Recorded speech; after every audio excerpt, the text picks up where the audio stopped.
Hey everyone, Navik here. Sorry this review is a bit late, but if you've been watching the news and stuff, my state's been going through a bit of a rough weather, so I had to deal with that a bit. But hey, I don't have any other releases planned for this week, so I figured I'd give it some time for this issue to simmer and figure out my thoughts on it. So here we got Ultimates issue number 5, and if you can't tell by the cover of this one, I'm just going to feature Captain America and Hawkeye. And this issue does a really good job continuing to show why Steve is just such a big part of this team. And yeah, first off, it starts off with these two quotes. They really fit into the theming of the issue, which, yeah, it deals with if America and its relationship with Native Americans, and then some of the anger felt by them because, well, I mean, if you know your history, you know that tensions between the American government and Native Americans has been a constant in our nation's history, and this issue kind of plays with that as a theme to show tension between Cap and Hawkeye. But yeah, the issue starts off with Iron Lad at giving a briefing to Steve, and by the way, yeah, nice little touch calling their satellite base the Triskelion, and a bit of a reference to the headquarters of the original Ultimates.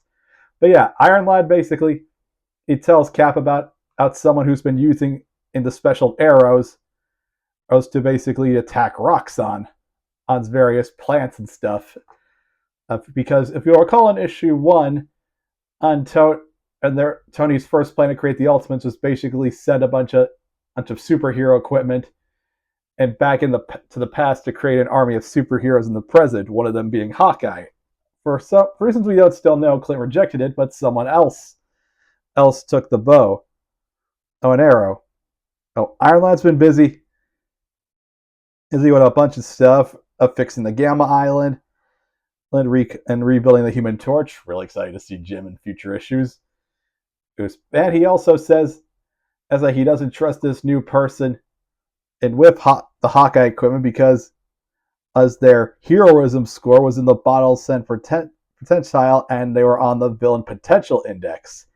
And yeah, this is why it's good to have that Steve's on this team, because he's the guy who constantly points out, hey, you can't judge heroism based on math, that they're based on equations and stuff. Though Steve does acquiesce that he's going to actually see what this new Hawkeye is up to, especially after Tony. We get this humanizing moment for Tony where he took a shot and he missed when he doesn't want. He obviously still feels bad about all the unintentional death he did at the start of this plan.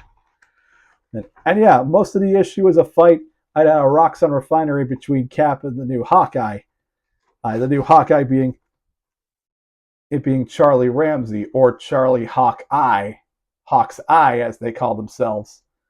And yeah, this issue actually does a good job of kind of like reigniting an old trope from older Avengers stories. That's basically where Cap and Hawkeye are at odds. Though in this case, there's a bit more of a political leaning and historical leaning to it. And with Hawkeye constantly comparing them to cowboys and Indians from the old movie, calling Steve a Gary Cooper-looking motherfucker. And Hawkeye, of course, has some really hard lines in this issue. As they put Steve to his paces, showcase is both by having the Quiver basically fabricating new arrows for them, like sonic screamers, inertia canceling, and tracking arrows, stuff like that, but also through Charlie's own skills. They clearly got a history of fighting Roxxon on destroying indigenous land. And they mentioned, and yeah, they got a whole monologue where Cap asks Charlie what does he think the Captain America suit stands for, or different things, I guess, for you and me. And yeah, he's pissed when Steve meant. And yeah, he's pissed that he doesn't meet a criteria. We always fail their tests. The math never works out in our favor.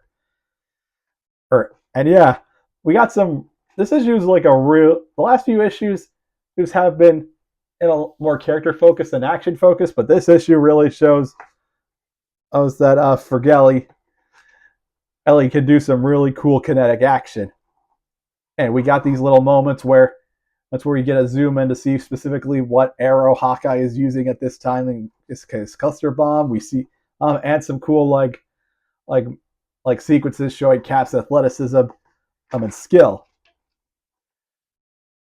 Oh, and yeah.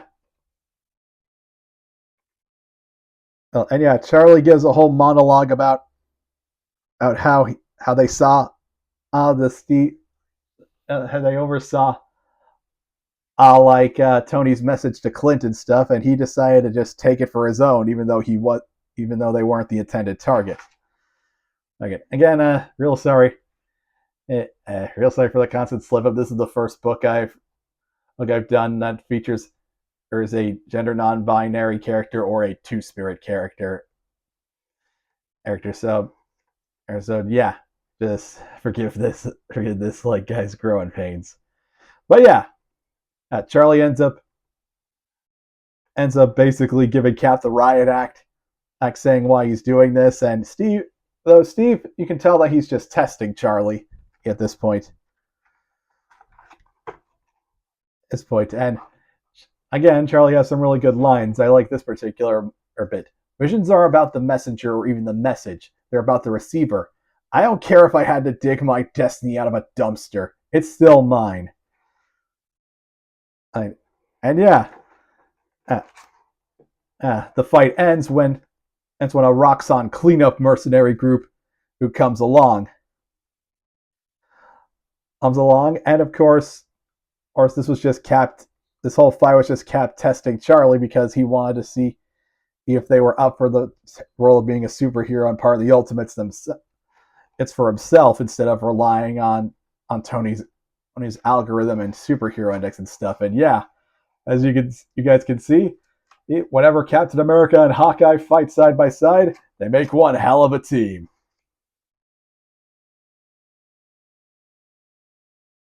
So yeah, the issue ends. The issue wraps up with this little exchange between Cap and Hawkeye. As they're recruited to the Ultimates.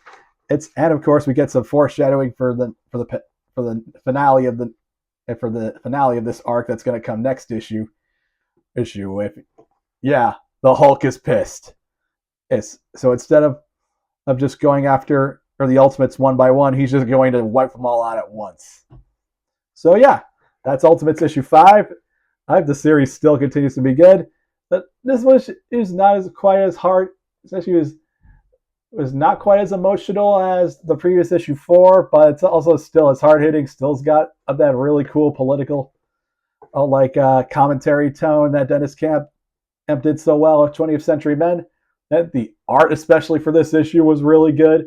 And I'm really digging Charlie as the new Hawkeye. I can't wait to see their interactions with the rest of the cast. Yes, I'm giving this issue a 4 out of 5. And if you guys like the video, please be sure to stay tuned to the channel for the next issue.